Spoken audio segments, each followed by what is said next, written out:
Hello friends, welcome back to our YouTube channel. இன்றைக்கி நம்ம ஒரு வெண்டைக்காய் பொரியல் எப்படி பண்ணலாம் அப்படிங்கிறத அந்த வீடியோவில் நம்ம பார்க்க போகிறோம். ஸோ இது ஒரு ரொம்ப சிம்பிளாக ஒரு ஹெல்த்தியான ஒரு சூப்பரான டேஸ்ட்டாக இருக்கிற ஒரு பொரியல் தான் இது. இது எல்லோரும் பிடிக்கல அப்படின்லாம் சொல்லவே மாட்டாங்க, அந்தளவுக்கு ஒரு டேஸ்ட்டாக இருக்கும். நம்ம வந்து இது தேவையில்லாமல் நிறைய இதெல்லாம் ஆட் பண்ண போகிறதில்ல, சிம்பிளாக நம்ம பண்ண போகிறோம். இது எப்படி பண்ணலாம் அப்படிங்கிறத இந்த வீடியோவில் நம்ம பார்க்கலாம். அதுக்கு முன்னாடி நம்ம சேனலை இதுவரை நீங்கள் சப்ஸ்கிரைப் பண்ணல அப்படின்னா சப்ஸ்கிரைப் பண்ணிக்கோங்க. பக்கத்தில் இருக்கிற பெல் பட்டனை கிளிக் பண்ணிக்கோங்க. அப்போ தான் நம்ம போடக்கூடிய அடுத்தடுத்த வீடியோஸ் வந்து உங்களுக்கு நோட்டிஃபை ஆகும். வாங்க வீடியோக்குள்ள போகலாம். ஸோ ஃபஸ்ட்டு ஒரு கடாயை வந்து அடுப்பில் வச்சுக்கலாம். அதில் தேவையான அளவு எண்ணெயை நம்ம ஆட் பண்ணிக்கலாம். ஸோ எண்ணெய் மேக்ஸிமம் வந்து ஒரு 3 டேபிள் ஸ்பூன்லேருந்து 4 டேபிள் ஸ்பூன் நம்ம ஆட் பண்ணிக்கலாம் தேவைக்கேற்ற மாரி. இந்த வெண்டைக்காய் பொரியலுக்கு கொஞ்சம் லைட்டாக அதிகமாகவே ஆட் பண்ணிக்கலாம். அடுத்தது கடுகு உளுத்த பருப்பு நம்ம போட்டுக்கலாம். அது லைட்டாக பொரியிற டைமில் இந்த கருவேப்பிலையை நம்ம ஆட் பண்ணிக்கலாம்.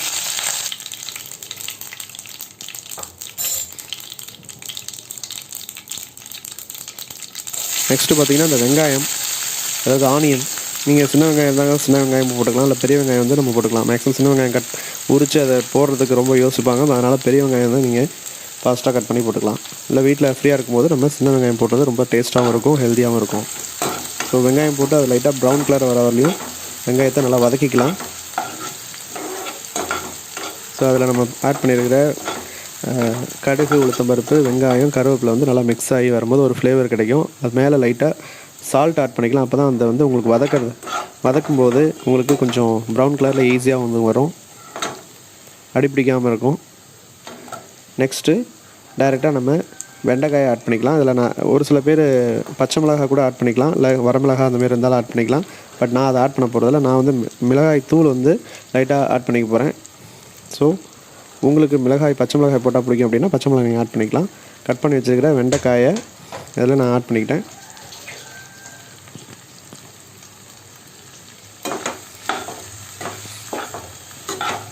போட்டு நல்லா மிக்ஸ் பண்ணிக்கோங்க.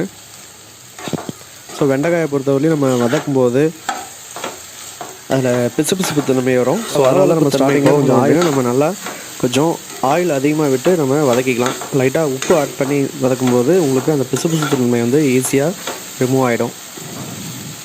ஸோ அந்த வளவளப்பு தன்மை போகிறதுக்கு வந்து பார்த்திங்கன்னா ஒரு 5 to 7 minutes ஆகும். அது வரையும் நம்ம ஒரு மீடியம் ஃப்ளேவரில் வச்சு இந்த வெண்டைக்காயிலேருந்து நம்ம கிண்டிக்கிட்டே இருக்கலாம். மேலே லைட்டாக சால்ட் ஆட் பண்ணிக்கோங்க.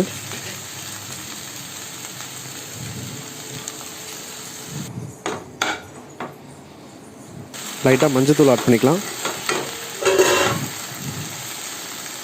ஸோ மஞ்சத்தூள் ஆட் பண்ணதுக்கப்புறம் இந்த உப்பு, வெண்டைக்காய், மஞ்சத்தூள் இது மூணும் வந்து பார்த்திங்கன்னா கொஞ்சம் ஒரு கலரே டிஃப்ரெண்ட்டாக ஒரு ரிச்சாக தெரியும்.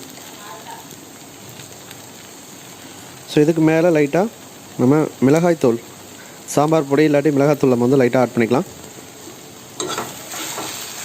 காரத்துக்கு பச்சை மிளகாய் நான் போடலை, அதனால் நான் மிளகாய்த்தூள் ஆட் பண்ணிக்கிறேன். பச்சை மிளகா வேணும்னா பச்சை மிளகா போட்டுக்கலாம். அதுக்கு மேலே உங்களுக்கு காரம் வேணும்னா மிளகாத்தூள் ஆட் பண்ணிக்கலாம். போட்டு இன்னும் அந்த பிசு பண்ண உங்களுக்கு போகலை. ஸோ நம்ம இன்னும் ஒரு 2-3 minutes வந்து நம்ம வதக்கிக்கலாம்.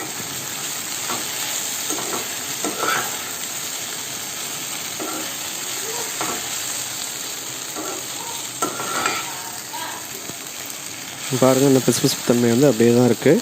அதாவது ஒரு 50% ரிமூவ் ஆகிடுச்சு, இன்னும் 50% ரிமூவ் ஆகலை. ஒரு 2-3 minutesக்கு அப்புறம் பார்த்திங்கன்னா ஓரளவுக்கு இப்போ வந்து நார்மலாக உங்களுக்கு ஒன்று அந்த காய் ஒட்டாமல் இருக்கும். ஸோ ஒரு 7 minutes வந்து நீங்கள் வதக்கிட்டே இருந்தீங்க அப்படின்னா உங்களுக்கு ஆட்டோமேட்டிக்காக அந்த பிசுலாம் போயிடும். தண்ணி ஊற்ற வேணாம். தண்ணி ஊற்றுனீங்க அப்படின்னா பொரியல் டேஸ்ட்டாகவே இருக்காது. ஸோ எந்த பொரியலும் நீங்கள் தண்ணி ஆட் பண்ணாமல் பண்ணிங்க அப்படின்னா அது ஒரு ஒரிஜினல் டேஸ்ட்டு டிஃப்ரெண்ட்டாக நல்லாயிருக்கும்.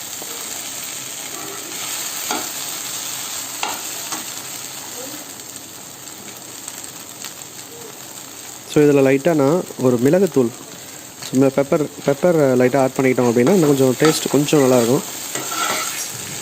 ஸோ நம்ம மிளகாய்த்தூள், பெப்பர், மஞ்சத்தூள், லைட்டாக உப்பு இது மட்டும் தான் நம்ம போட்டிருக்கோம். பட் ஆனால் இது சாப்பிட்டு பார்க்கும்போது உங்களுக்கு டேஸ்ட் வந்து ரொம்ப சூப்பராக இருக்கும். பாருங்கள், இப்போ ஆல்மோஸ்ட் வந்து வெண்டைக்காய் பொரியல் வந்து ரெடி ஆகிடுச்சு.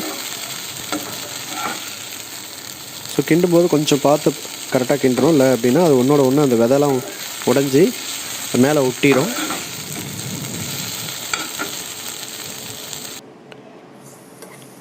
இப்போ ஆல்மோஸ்ட் நமக்கு ரெடி ஆகிடுச்சு வெண்டைக்காய் பொரியல் வந்து பார்த்திங்கன்னா சாப்பிட்றதுக்கே ரொம்ப டேஸ்ட்டாக ரெடி ஆகிடுச்சு. இதை வந்து ஒரு பிளேட்டில் மாற்றிக்கலாம். பாருங்கள், சூப்பரான ஒரு வெண்டைக்காய் பொரியல் வந்து ரெடி ஆகிடுச்சு. இந்த வெண்டைக்காய் பொரியல் வந்து நீங்கள் சாதத்தோட இல்லை தயிர் சாதம் இல்லை வெரைட்டி ரைஸ் எதுக்கெல்லாமா நீங்கள் ஆட் பண்ணி சாப்பிட்டுக்கலாம். ரொம்ப சூப்பராக இருக்கும். இந்த வீடியோ உங்களுக்கு பிடிச்சிருந்துச்சுன்னா மறக்காமல் நம்ம சேனலை சப்ஸ்கிரைப் பண்ணிக்கோங்க. பக்கத்தில் இருக்கிற பெல் பட்டனை கிளிக் பண்ணிக்கோங்க. அப்போ தான் நம்ம போடக்கூடிய அடுத்தடுத்த வீடியோஸ் உங்களுக்கு நோட்டிஃபை ஆகும். தேங்க்யூ.